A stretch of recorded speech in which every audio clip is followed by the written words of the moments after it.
வணக்கம் சார். இப்போ உங்க முன்னாடி நீங்க எத்தனையோ வாரம் பஜன் அட்டன் பண்ணியிருப்பீங்க, நீங்க சொல்ற ஸ்பீச் எல்லாம் கேட்டிருப்பீங்க. உங்ககிட்ட ஒரு சின்ன கேள்வி, சுவாமி மேல நீங்க அதிக பக்தியா இருக்கீங்களா இல்ல அதிக பாசமா இருக்கீங்களா? பாசமா இருக்கீங்க. சரி, பக்தின்னு என்னன்னு பாக்கலாங்களா? பக்தியா இருக்கலாமா இல்ல சுவாமி மேல பாசமா இருக்கலாமா இல்ல இது ரெண்டும் சுவாமி கிட்ட வேணுமா அப்படின்னு? இது சுவாமி சொன்ன கதை தான். எங்களுக்கு இங்க சாயந்தர்கள் மீட்டிங்ல சொன்ன கதை. இங்க இருக்கிறவங்க எல்லாருமே கேட்டிருப்பீங்க. ஆனா இருந்தாலும் இப்ப உங்க முன்னாடி நான் சொல்றேன் சார். ஒண்ணும் இல்ல, நம்ம கிருஷ்ணரோட கதையை தான் நம்ம பார்க்க போறோம். கிருஷ்ணர் வந்து மன்னரா இருக்கிறப்ப அவருக்கு வந்து தீராத வயிற்று வலி இருந்ததாமா. அவர் என்ன பண்ணாராமா, அங்க இருக்கிற மருத்துவர்கிட்ட எல்லாம் போய், இந்த மாதிரி எனக்கு ரொம்ப வயிற்று வலியா இருக்குது, அதனால என்னோட வயிற்று வலி தீர்றதுக்கான மருந்து கொடுங்க அப்படின்னு சொல்லிட்டு கேக்குறாங்க. அவர் வந்து அரசர் அல்லவா, கிருஷ்ணர் வந்து கடவுளை தாண்டி அரசரும் கூட. அதனால அங்க இருக்கிற மருத்துவர்கள் எல்லாமே என்ன பண்றாங்க, அப்ப வந்து நாட்டு வைத்தியம் இல்லைங்களா, அதனால என்ன பண்றாங்க, அவங்களுக்கான மருந்து கொடுக்குறாங்க. ஆனா வயிற்று வலி மட்டும் சரியாகல. கிருஷ்ணர் வந்து பக்கத்து நாட்டுக்காரங்க, இந்த உலகத்துல இருக்கிற எல்லா மருத்துவர்கிட்டையுமே ஆலோசனை கேட்கலாம் அப்படின்னு சொல்லிட்டு எல்லா மருத்துவர்களையுமே வர சொல்லி, இந்த மாதிரி எனக்கு தீராத வயிற்று வலியா இருக்குது, என்னோட வயிற்று வலிக்கு யாராவது மருந்து கண்டுபிடிச்சு கொடுங்க அப்படின்னு சொல்லி கேட்கிறாரு. உடனே வந்து அங்கிருந்து மருத்துவர்கள் எல்லாமே முயற்சி பண்ணி மருந்து தயாரிச்சு கொடுக்குறாங்க. ஆனா வந்து அவரோட வயிற்று வலி மட்டுமே குறையல. சரின்னு சொல்லிட்டு கிருஷ்ணர் வந்து யோசிச்சு பாக்குறாரு. அவரால் வயிற்று வலியை தாங்க முடியல. அதனால வந்து ஒரு யோசனை சொல்றாரு. என்னன்னா, மந்திரியை கூப்பிட்டு, இந்த நாட்டுல இருக்கிற யாராவது ஒருத்தரால என்னோட வயிற்று வலி சரியாயிருச்சு அப்படின்னா அவங்க கேட்கறத நான் தர்றேன் அப்படின்னு சொல்லி சொல்றாரு. இதை வந்து இந்த மக்களுக்கு வந்து தன்னுரா மூலியமா தெரியப்படுத்துங்க. யார் என்னோட வயிற்று வலியை சரி பண்றாங்களோ அவங்களுக்கு நான் கேட்கறத தர்றேன் அப்படின்னு சொல்லி கிருஷ்ணர் வந்து சொல்றாரு. அந்த மந்திரியும் போய் எல்லாரும் ஊர் முழுக்க வந்து சொல்றாங்க. இப்படி போயிட்டு இருக்குது. நிறைய பேர் வந்து இந்த மருந்து சாப்பிடுங்க சரியாயிரும், அந்த மருந்து சாப்பிடுங்க சரியாயிரும் சொல்றாங்க. ஆனா யார் சொன்னதுக்குமே அந்த வயிற்று வலி வந்து கேட்கல. அது வயிற்று வலியாவே தான் இருக்குது. சரின்னு சொல்லி இப்படியே நாட்கள் பல கடந்துட்டு இருக்குது. கிருஷ்ணா சொல்றாரு, இதுக்கு மேலே என்னால வயிற்று வலியை பொறுத்துக்க முடியாது அப்படின்னு சொல்லி சொல்றாரு. அந்த வழியை வந்து ஒரு முனிவர் வராரு. முனிவர் கிட்ட எங்க ஊர்ல பேசிக்கிறாங்கல்ல, இப்ப நம்ம பேசிக்கோம் இல்லையா, அவங்களுக்கு நல்லா இல்லையாமா, உடம்பு சரியில்லையாமா, ஏதாவது மருந்து கொடுத்தா நமக்கு தேவையானதை வந்து கிருஷ்ணர் வந்து கொடுப்பாரு அப்படின்னு சொல்லி பேசிட்டு இருக்காங்க. அது அந்த முனிவரோட காதுல வந்து கேக்குது. உடனே அந்த முனிவர் வந்து அரண்மனைக்கு போறாரு. கிருஷ்ணரை பாக்குறாரு. பார்த்துட்டு, சுவாமி, உங்களோட வயிற்று வலி தீர்றதுக்கு என்கிட்ட ஒரு மருந்து இருக்குது அப்படின்னு சொன்னாராமா. சரின்னு சொல்லிட்டு கிருஷ்ணருக்கு தேவை வயிற்று வலி சரியானா போதும். அதனால சொல்றாரு, சரி நீங்க என்ன மருந்து சொல்றீங்களோ அந்த மருந்து நான் சாப்பிட்றேன். இந்த மாதிரி வந்து எல்லா மருந்தும் சாப்பிட்டுமே என்னோட வயிற்று வலி தீராத வயிற்று வலியா இருக்குது அப்படின்னு சொல்றாரு. உடனே அந்த முனிவர் சொன்னானா, உங்களோட பக்தர் ஒருத்தரோட பாதத்தை கழுவி அந்த தண்ணியை நீங்க குடிச்சீங்க அப்படின்னா உங்களோட வயிற்று வலி சரியாயிரும். கிருஷ்ணர் வந்து மன்னரை தாண்டி கடவுளும் கூட. யாராவது நம்ம கடவுளுக்கு இந்த விஷயத்த செய்வோமா? செய்ய மாட்டோம். யாருமே தெரிஞ்சவங்க யாருமே சுவாமிக்கு நம்மளோட பாதத்தை கழுவுன தண்ணி கொடுப்போமா? கொடுக்க மாட்டோம்.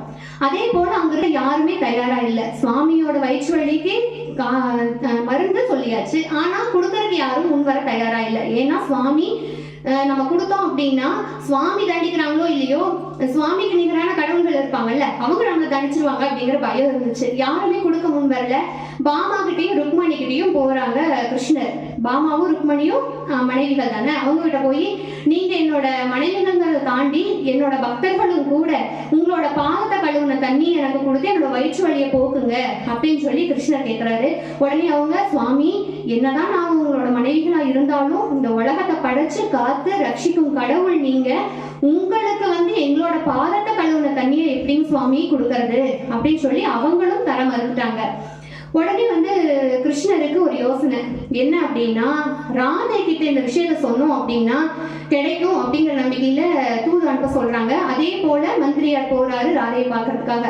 போய் ராதையை பாக்குறாங்க. இந்த மாதிரி கிருஷ்ணர் வந்து தீராத வயிற்று வலியால கஷ்டப்பட்டுட்டு இருக்காங்க, அதுக்கு வந்து மருந்து என்ன அப்படின்னா, ஒரு பக்தரோட பாதத்தை கழுவுன தண்ணியை குடிச்சாதான் கிருஷ்ணரோட வயிற்று வலிக்கு தீர்வு காண முடியும் அப்படின்னு சொல்லி முனிவர் சொல்றாரு அப்படின்னு சொல்லி இந்த விஷயத்த வந்து மந்திரி வந்து ராதை கிட்ட சொல்றாங்க.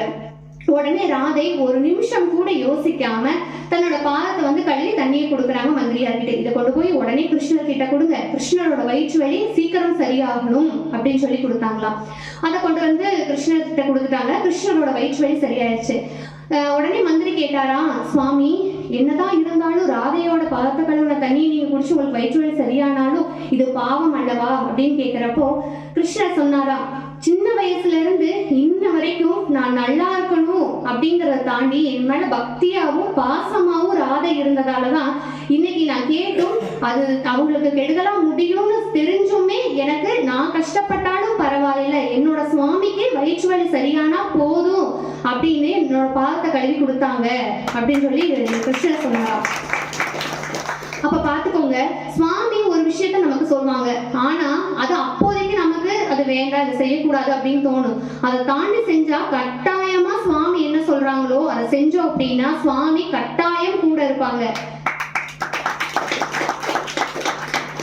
இப்ப சொல்லுங்க, சுவாமிக்கு பக்தரா இருக்கணுமா இல்ல பக்தையும் பாசமும் இருக்கணுமா அப்படிங்கறத?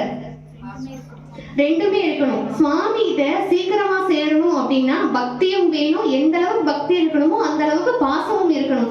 சுவாமியோட சொல்லிட்டாங்க, இங்க சரின்னு சொல்லிட்டு போயிடுறோம். நம்ம வெளியில போய் யாரும் கிட்ட சொல்றப்போ இது வேணாம், இப்படி செய்யாத அப்படின்னு சொல்லுவாங்க. அப்போ நம்ம யோசிப்போம், இதை செய்யலாமா வேண்டாமா? அது இருக்கக்கூடாது. சுவாமி சொல்லிட்டாங்கல்ல, யாரையும் கேட்க வேண்டாம். சுவாமி சொன்னா எப்பவுமே சரியா தானே இருக்கும். அந்த நம்பிக்கை இருந்தா மட்டும்தான் சுவாமிய சீக்கிரமா சேர முடியும். நம்ம எங்க இருந்து வந்தோம் அப்படிங்கறது யாருக்காவது தெரியுமா? நம்ம அப்பா அப்பாவை தாண்டி நம்ம எங்க இருந்து வந்தோம் யாருக்காவது தெரியுமா? தெரியாது. ஆனா சேரப்போட எதுவா இருக்கும்?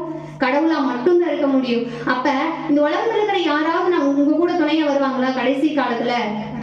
உங்க பெத்த பிள்ளையா இருக்கட்டும், இல்ல உங்களை பெத்தவங்களா இருக்கட்டும், இல்ல உற்றார் உறவினர் கூட இருக்கிறவங்க யாராவது உங்களை ஒரு கஷ்டம் அப்படின்னா உங்க கூட வருவாங்க கடைசி வரைக்கும்? அதை உங்களால நிரந்தரமா சொல்ல முடியுமா? ஆனா சுவாமியை நினைச்சு பாருங்க, நீங்க சுவாமிக்கு ஏதாவது உங்களை கொடுக்க சொல்லி கேக்குறாங்களா சுவாமி? இல்ல, அன்பை மட்டும் தானே கொடுக்க சொல்றாங்க. அது கொடுக்கறதுக்கு உங்களுக்கு பெரிய கஷ்டமா இருக்கா? இல்ல இல்ல. அப்ப சுவாமிக்கு பக்தியையும் பாசத்தையும்